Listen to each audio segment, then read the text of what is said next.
children in Manila, brought me to the Luneta. And he told me about Rizal, and we stood in front of the monument.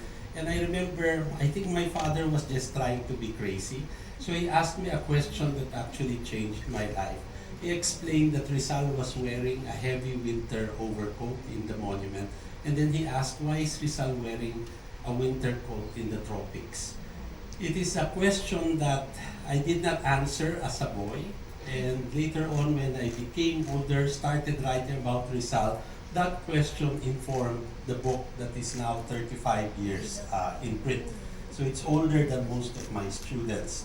We called it Rizal Without the Overcoat because I wanted, in the past 40 years, to show what Rizal is like underneath the monument and underneath his iconic overcoat.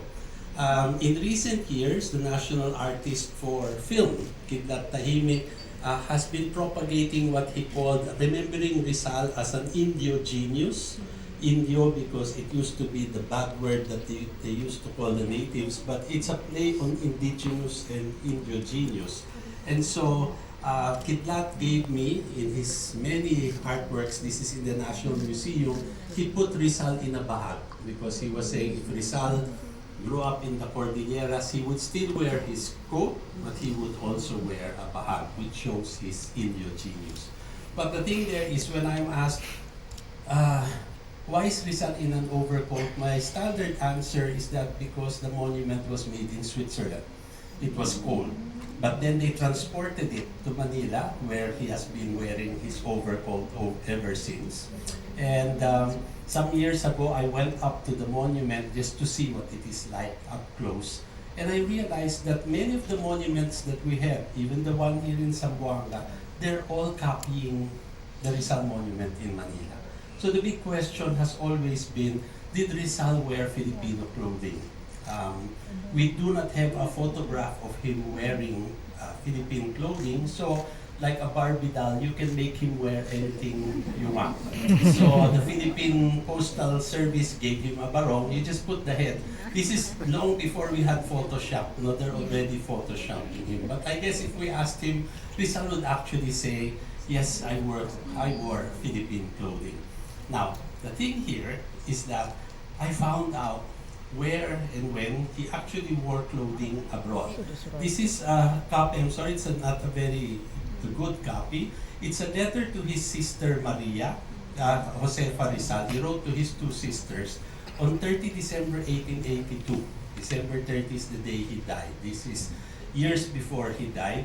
This was his first trip in Europe. And then he actually says, 1882, he says, sa carnival na darating, in the next carnival, I'm going to wear my barong gasa, which is like a light pinya shirt.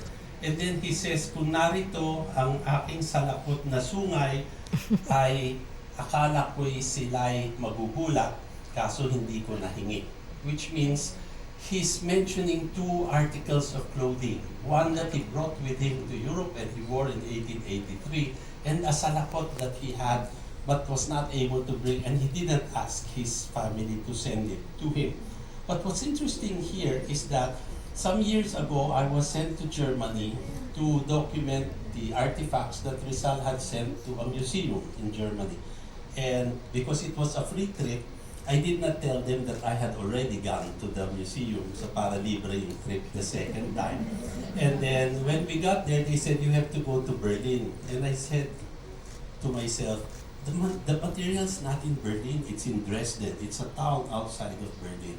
And so when we got there, they said, you have to visit this museum in Berlin. I said, wala naman dyan eh. They're all in Dresden. They said, basta pumunta ka lang.